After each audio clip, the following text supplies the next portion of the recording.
Kasi Mars ki tarik kun Prithvi oina head injury awareness pangtukli. Aduga Manipur dasu Shija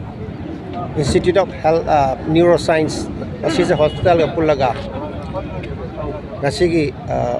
marathon mini marathon haidar masi pangthok jabani masida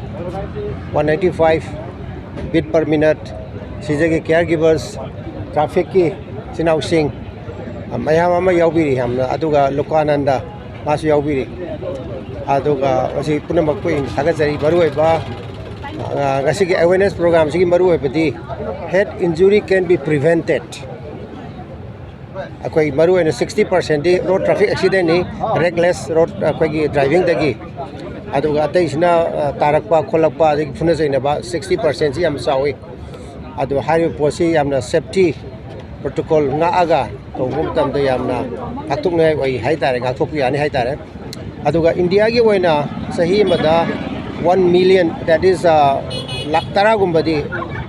head injury severe head injury toi sigi manung da la amam siri haita yam chauba statistics ni kwaide nungai ta badi sahi kundaina sahi ni phu bhaw manung da thokpa ai si yamna mi amagi productive matam ni productive age group haita re masi thokpa aduna lorapada imung do wahori ba lekai do wahori ba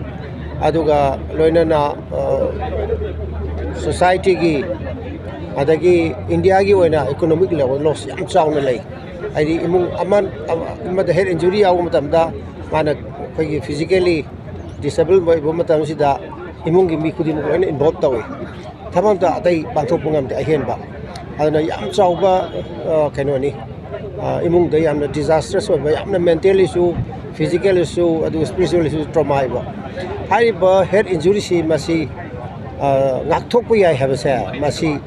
masi ni koina ngasi pauje je puraga sasadese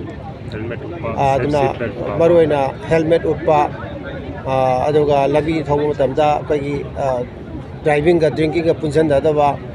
adagi tonga ba mayam koi traffic ki min su highway ni koina su adugi awareness pija gani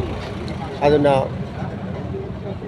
adugi akoina se construction ta matamda akoi karimta helmet upte makhada nung tarapai kholok ya nataga mathakdai taram matamda